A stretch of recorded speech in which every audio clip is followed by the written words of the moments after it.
Né, para um outro assunto também bastante importante quando a gente pensa aqui na nossa economia, a dívida pública federal ali encostando nos 8 trilhões de reais, o custo, inclusive, das novas emissões ali chamando bastante atenção, chegando a 13,7%, mostrando aí que, de fato, o governo, né, está precisando pagar cada vez mais para conseguir se financiar. O governo vai conseguir aí, de alguma forma, né, sair dessa situação ou, de fato, corremos o risco do governo até mesmo ressuscitar aquela velha solução criativa, ligar o botãozinho ali da impressora de dinheiro?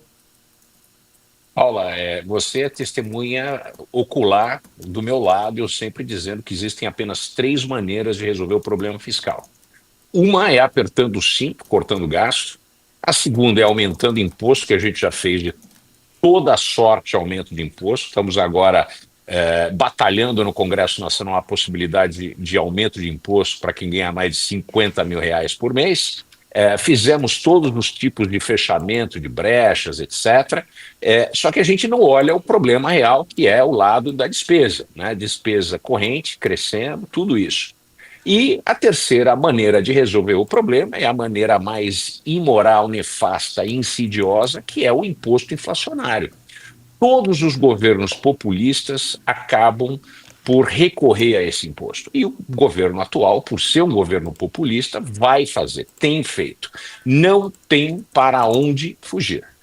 Ou corta gasto, ou aumenta de fato impostos, que não existe clima para fazer isso, ou vai se haver com um problema fiscal que é muito mais complicado, porque começa a pressionar através de uma espiral inflacionária. Ah, mas a inflação está caindo. Nós temos um ponto, né, um ponto que foi divulgado semana passada. É importante, positivo, que a gente teve a primeira deflação, né, do IPCA 15, só que isso não quer dizer que todos os ventos sopram nessa direção. Eu sempre disse que quando a gente tiver uma retomada do equilíbrio na posição americana, onde o dólar vai se apreciar, né? A gente teve uma depreciação do dólar esse ano, desde o início do mandato do Donald Trump, de mais ou menos 10%.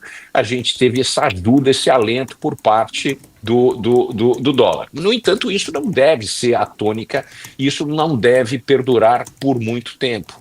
Então, a gente deve voltar a ter pressão através do câmbio e nós vamos ter pressão principalmente porque a gente não tem mais como recorrer à rolagem de dívida. A dívida vem aumentando, o prazo vem diminuindo e o valor de rolagem vem crescendo.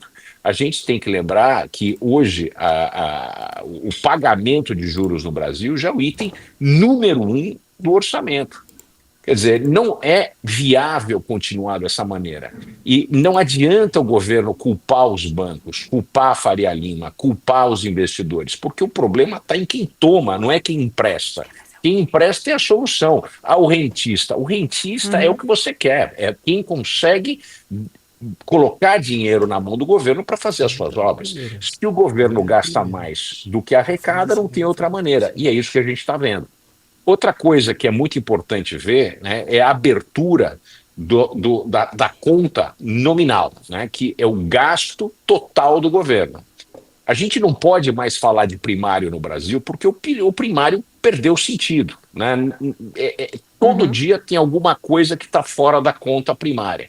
Então não adianta, o primário não tem sentido. A gente tem que olhar que nós estamos no caminho já dos 8% de déficit primário, que é de primário não, do déficit nominal, do PIB, 8% do PIB, que é o maior déficit do mundo no momento. Outra coisa importante, eu passei para vocês um gráfico que eu fiz, que é a conta corrente mais a conta capital, negativa em quase 90 bilhões de reais. Quer dizer, quando a gente tem déficit de conta corrente, nós temos déficit de conta capital e nós temos um déficit nominal da magnitude que a gente tem, só existe um ponto de equilíbrio, é através da inflação. É para onde a gente está indo ano que vem.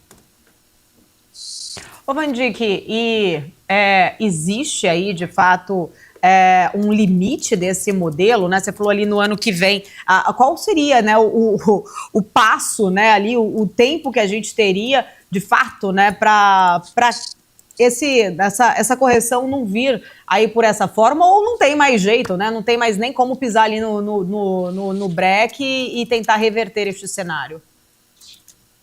Olha, a gente está debatendo uma reforma do Estado, uma reforma administrativa, e a gente já tem as vozes do governo que dizem: a reforma não vai ser tudo aquilo que tem gente pedindo. Olha, a reforma não pode ser tão profunda. Quer dizer, se não mexer em todos os lugares, levantar todas as pedras, olhar por todas as fechaduras e cortar tanto no gasto social, no gasto de estrutura do governo, que é a estrutura da máquina do governo, que são a quantidade de funcionário público, o valor médio, etc.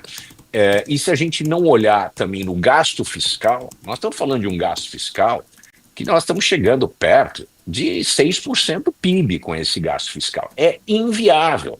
Quando a gente olha gasto fiscal mais o gasto social, nós estamos falando de alguma coisa em torno de 20%, 22% do PIB no total.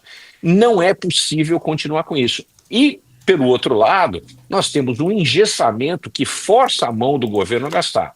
Quer dizer, sem revisar as regras de gasto com salário mínimo e gastos também com o gatilho de aumento de valor das pensões do INSS, que não deveriam ter ganho real, e deveriam ter uma permanência no poder de compra, mas sem ganho real, porque não foi isso que foi contratado, não existe outra maneira de olhar essa situação. E isso não vai ser debatido e não vai ser feito num ano eleitoral. Então a gente pode esperar que inflação toca a nossa porta. Dolarizar, internacionalizar é a maneira de resolver esse problema. Eu até digo, porque essa semana eu recebi uma mensagem do meu banco que me deixou estarrecido. Nós estamos falando de IPCA mais 10,6% de CDB.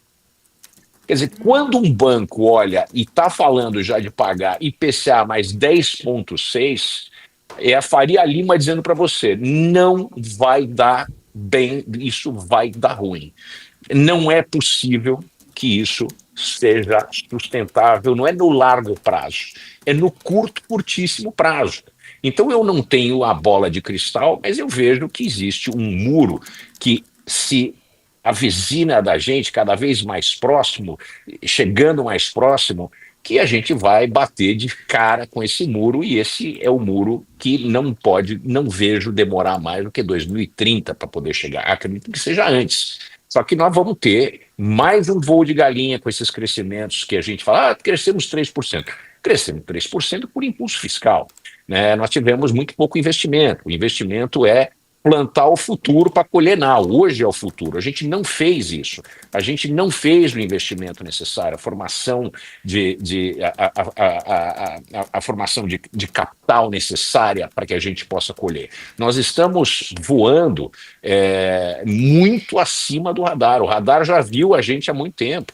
Essa que é a verdade, né? A gente sabe que o hiato do produto tem sido positivo, não é há um mês, 2 meses, um semestre. Nós estamos falando de hiato positivo há mais de um ano. Quer dizer, isso é muito preocupante, porque a resultante é sempre inflação.